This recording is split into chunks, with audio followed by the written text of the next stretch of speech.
So the new 2022 Yamaha R7 is a pretty good foundation for a sport bike for the everyday rider, but it still needs some help to make it a really good motorcycle. That's what we're going to talk about today. I'll see you guys out on the road. By the way, I had a comment on the last video of someone asking how to load a bike into a truck, specifically my Jeep Gladiator. So if you want a video on that, let me know down in the comments. I'll try to make a little quick one for you guys, maybe make a short out of it, or something for TikTok. If you want to follow me over there, at Motonosity. Let's get out on the road and talk about this bike. First thing that sucks.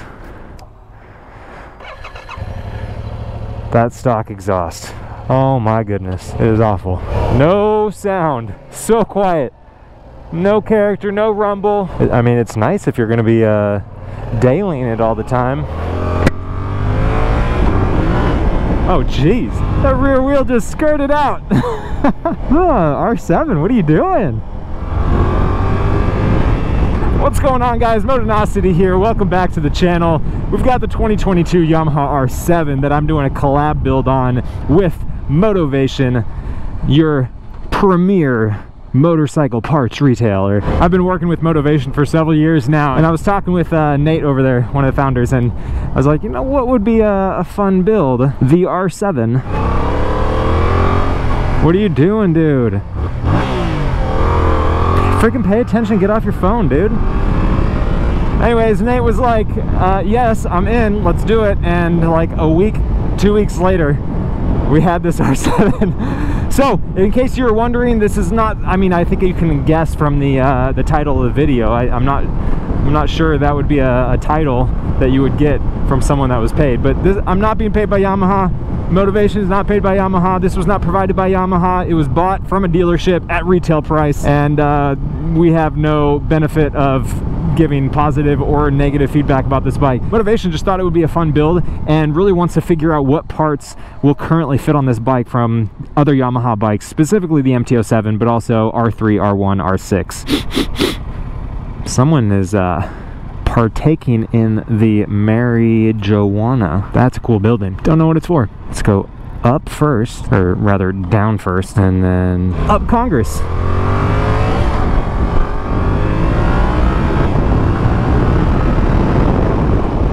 Now, I will say, in the city, this bike is not slow.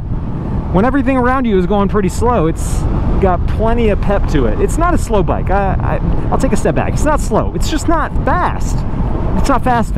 But yeah, not sponsored. We just really wanted to do this build. So I've been spending some time with this so far. Gonna be spending a lot of time with it.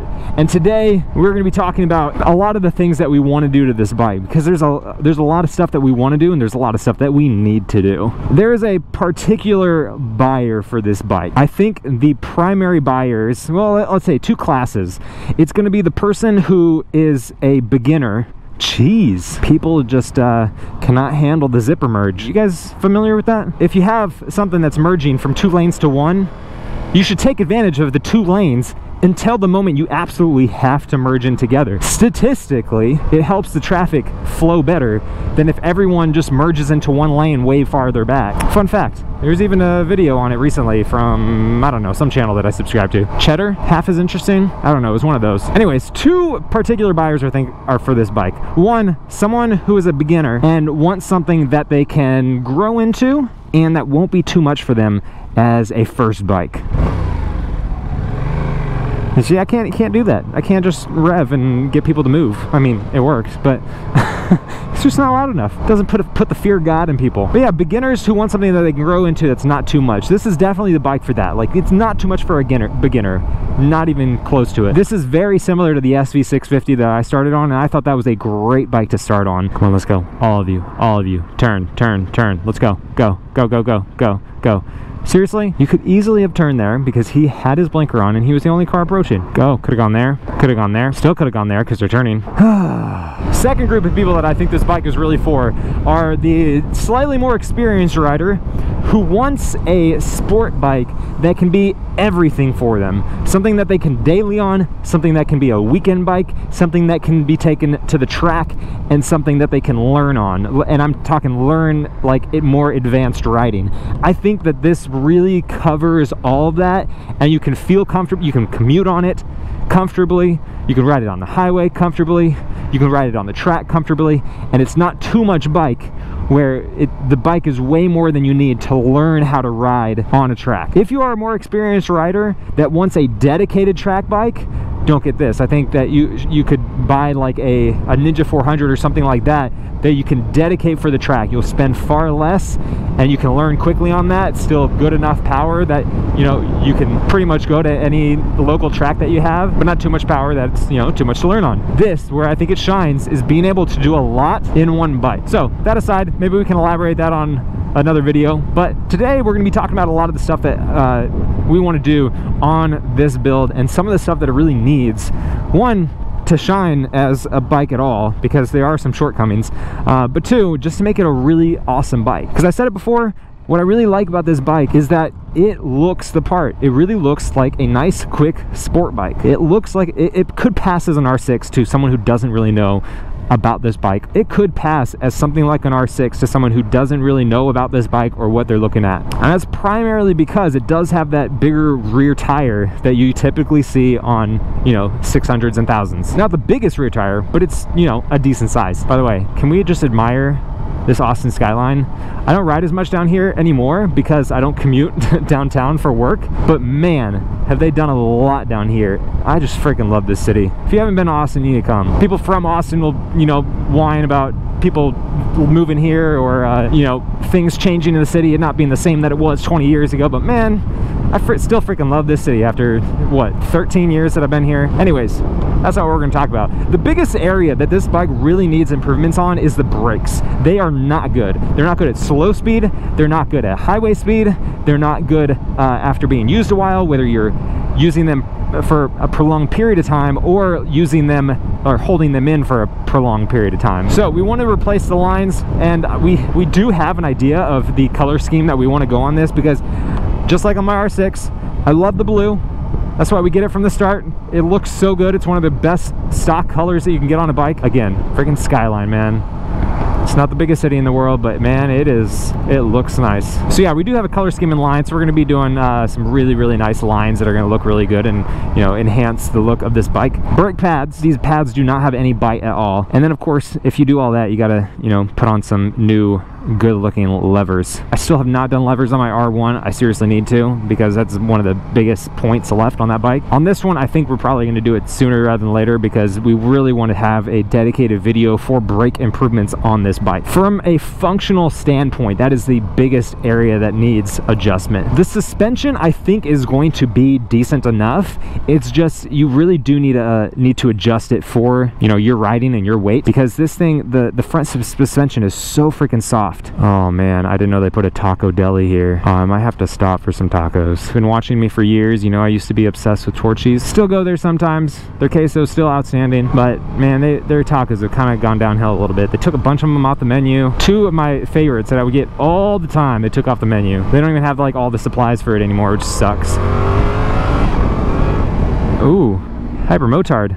And no helmet. I will say I do feel a little bit uncomfortable only wearing my my shirt, no jacket. I forgot it. I didn't put it in my truck, but I'm not going to be doing anything super crazy today. So at the worst, I get some road rash today, but I don't think it's going to happen. I would never ride without my helmet though. Ain't going to see me ever do that. I wouldn't ride a bicycle around cars without a helmet. So yeah, brakes, big area of improvement. Pads, lines, levers. You guys know I always like removing the mirrors on my bike, but we are going to put some bar irons on here. Haven't quite decided which ones we're going to do, whether it be some from Rizoma or maybe some folding CRG arrows.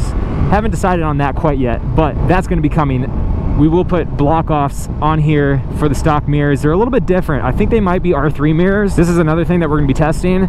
They're not R6 and they're not R1 because they don't have the lights on here, and the shape seems to be slightly different from on those bikes. That's a weird thing. They look like the shape on all these new Yamahas look like they would, you know, be the exact same, and it could be interchangeable with parts, but they're not. I gotta say, I like this bike for a city. It's more comfortable to whip around than a 600. You know, R6, you're still scrunched up, way up high. This is a little bit more comfortable for just cruising around the city. Continuing cosmetics on the front.